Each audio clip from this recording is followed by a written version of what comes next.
حضرت بابا فریدالدین مسعود گنج شکر بابا صاحب رحمت اللہ علیہ فرماتے ہیں کہ ایک نیک نوجوان تھا، دن کو روزہ رکھتا، رات کو نماز پڑھتا، پر اللہ سے ڈرتا پھر بھی بہت ہی زیادہ تھا، بڑا ہی ڈرتا تھا۔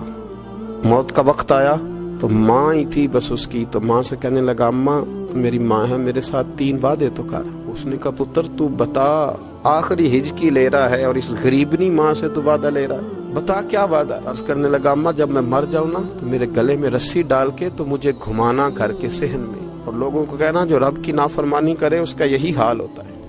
یہ اعلان کرنا جو اللہ کے نافرمان ہوں ان کا یہی اشر کیا جانا چاہیے۔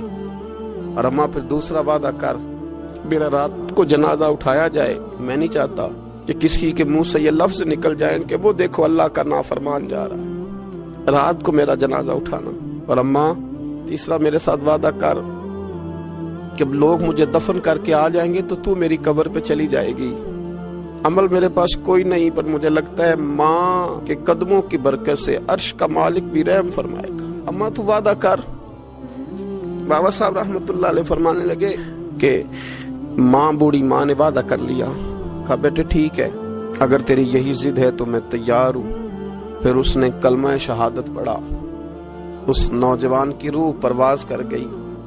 بوڑھی ماں نے رسی منگائی تو ولی من خاف مقام ربہ جنتان، جو ڈر جائے، اس نے تو کہا تھا نا کہ رسی ڈال کے گھمانا اور کہنا یہ اللہ کا نافرمان ہے، اس کا یہی اشر ہونا چاہیے تھا۔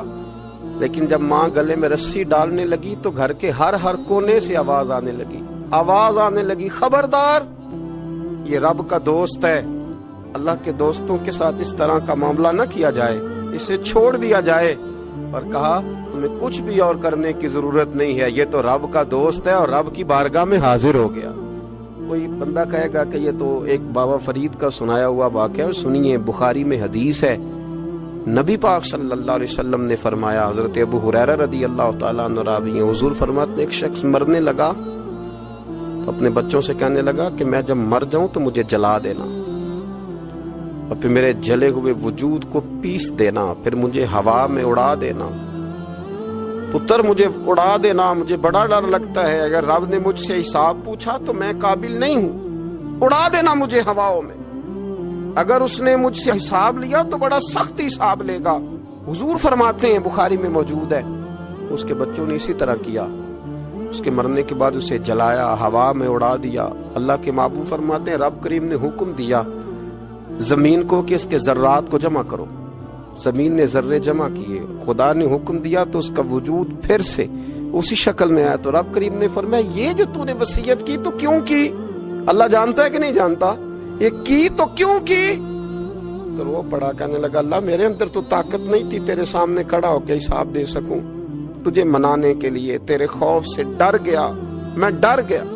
اگرچہ ہمارے بزرگوں نے لکھا ہے کہ آج یہ وصیت کرنا، اس رنگ میں یہ طرز اختیار کرنا درست نہیں، لیکن آپ غور فرمائیے کہ نبی پاک علیہ السلام فرماتے ہیں جب اس نے کہا نا اللہ تجھ سے ڈر کے یہ کیا، تو رب کریم نے فرمایا جا پھر میں نے تیری مغفرت کر دی، کیونکہ اللہ کو پتا تھا یہ دل سے بات کر رہا ہے۔